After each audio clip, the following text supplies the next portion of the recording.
All right, gonna do a quick fabric tip Friday on sanding. The PFU 1030 we put on 2 coats, let it set for a day, sand everything smooth, put the last coat on. That's the one we do the final sanding before paint.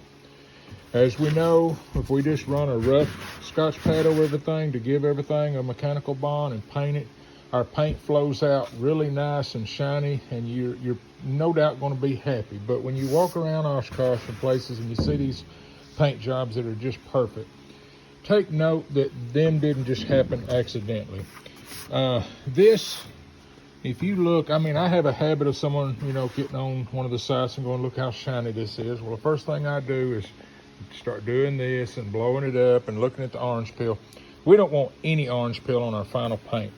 In this primer, you see, that looks like orange peel, but what that is when I'm block sand this off lightly with 320, I'm taking the high spots and the little valleys are shiny.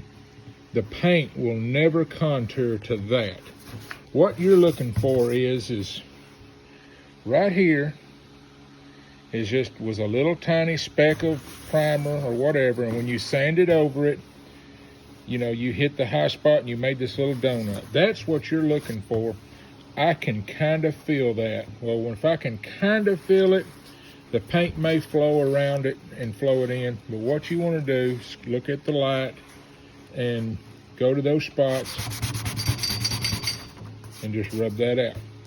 Here's a little spot right here where there was a little clump of glue on the tape. After all 3 sanding, primings is still kind of there. You want to get on that, take it out. There's nothing worse than going around and looking where the tapes, where you put the glue on. Some of the other processes, the glue gets kind of rubbery and thick in these places, and they prime over fine. They're perfectly airworthy. But with our primer, it will sand right down smooth without the tape line going away. So it's a matter of if you can feel it, you will see it when you put paint on it. Our paint goes down in a pretty thin mill. You usually can get it by with 2 coats to get what you need on. Sometimes a yellow you may need to go 3. Once you're done, I use a red Scotch pad to go over all of the stitching areas, and it don't cut anything, but it does rough that up.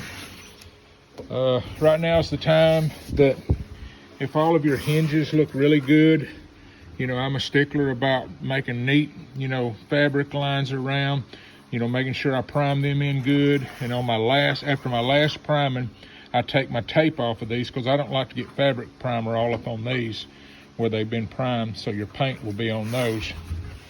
But I ended up with one that I don't like. And if you walk by the plane, that looks perfectly good, but I do see my lines. And these, the camera is really picking these up. But I will come in with a Q-tip or something and put some hardener and just swipe across that with some primer and sand that down smooth when it dries. It just makes everything like glass and smooth, because you put all the work in this, why not go ahead and make the thing in your own eyes about as perfect as you can get. But that's just my little tip on sanding, how far you need to go. Those little shiny spots there pretty well, we'll paint fill those in unless you could feel them. And those are just basically the camera's the only thing picking those up.